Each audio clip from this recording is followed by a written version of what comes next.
after reading thousands of posts and emails from estranged mother, I am clearly seeing that there's no visibility and there's no voice for us. There's no voice for us, and there's no voice for our grandchildren who are profoundly impacted by this situation. And they are going through developmental stages of identity, belonging, meaning, and developing emotional literacy, and all this is profoundly stunted by the estrangement. In this particular video, I will address something that I read in which children, adult children, are changing their given names. I have already forgotten that I went through that stage. And when I read about it, when the parents feeling obviously very hurt and very confused by why this is happening. But what I remember when I read about it, I remember my state of mind when I thought that was a good idea. So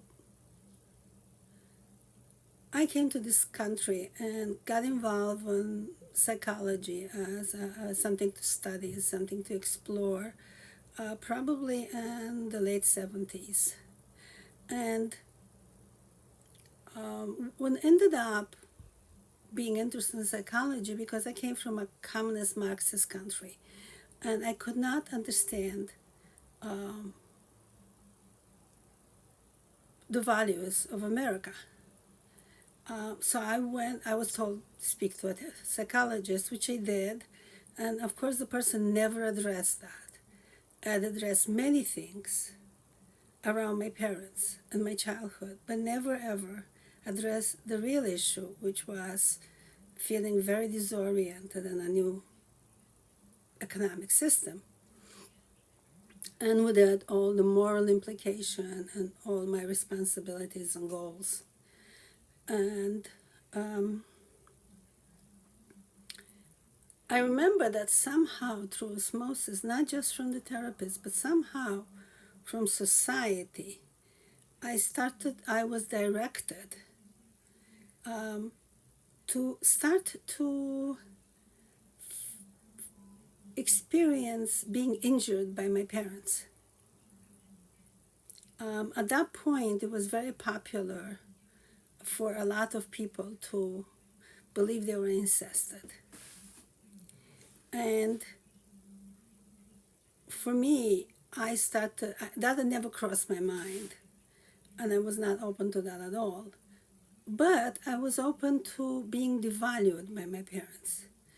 And so I when you are given an idea, a framework, ideology, you start to organize all your experiences around it. And you start to look for evidence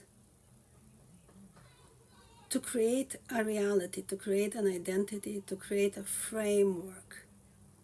So my name was one of those things that I had, as do children in the present, adult children.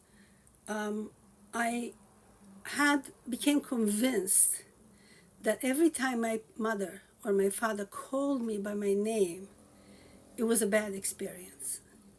And I reasoned to myself that if I change my name, then I will get rid of that feeling that they were putting me down with their voice.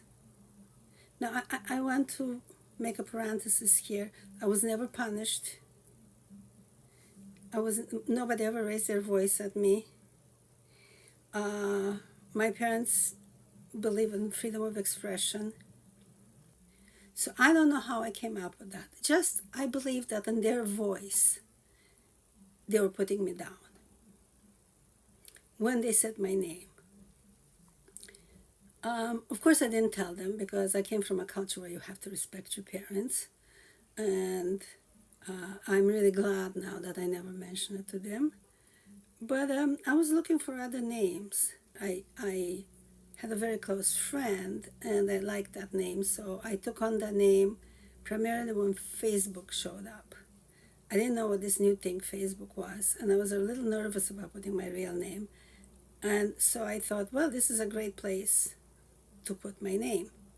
Not realizing that you make friends on Facebook and then everybody thinks that that's your name. At some point, I signed up to go for a hike to identify herbs with a Chinese practitioner, Chinese doctor. And it was a group of us that went looking at herbs, tasting herbs, discussing herbs, and we were going to stay in that area overnight. So I brought, we all brought our tents. And before we went to sleep, we sat around and we made some food on a little fire. And as people asked questions and talked with each other, I kept being called by my name, by my name I had picked for myself. And then we all retired to our tents to go to sleep.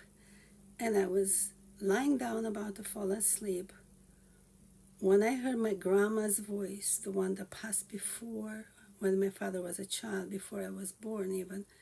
I heard very loud and clear, "Your name is Esther." And she was extremely loud and extremely authoritarian about it. And I said, "Yeah, I know my name is Esty, but that's okay." And she said, "No, it's Esther. I was named after her."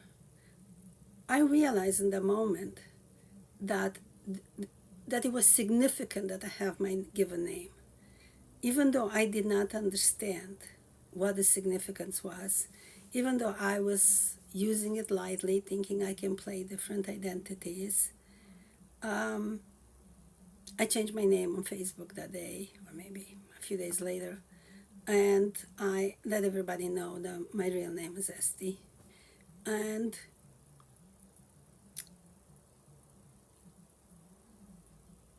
it's such a big part of my identity. It is my identity. It signifies who I am. It signifies who I'm connected to. It signifies the achievements of my ancestors, and it signifies how much my grandmother, how significant this connection is to her and to me, how much she would have liked to help me, just like I would give anything to be able to hold my grandchildren. So that's my memory with changing my name. And strangely enough, as time progressed, I let go of the belief that my parents were against me when they were calling my name, and all of a sudden I started to like my name again, and I hear love and care and connection in their voices. To me, this just shows how our beliefs, our frame of mind distorts reality, and that's true about every single person. We are so vulnerable to indoctrination, and I think it's hard for us to accept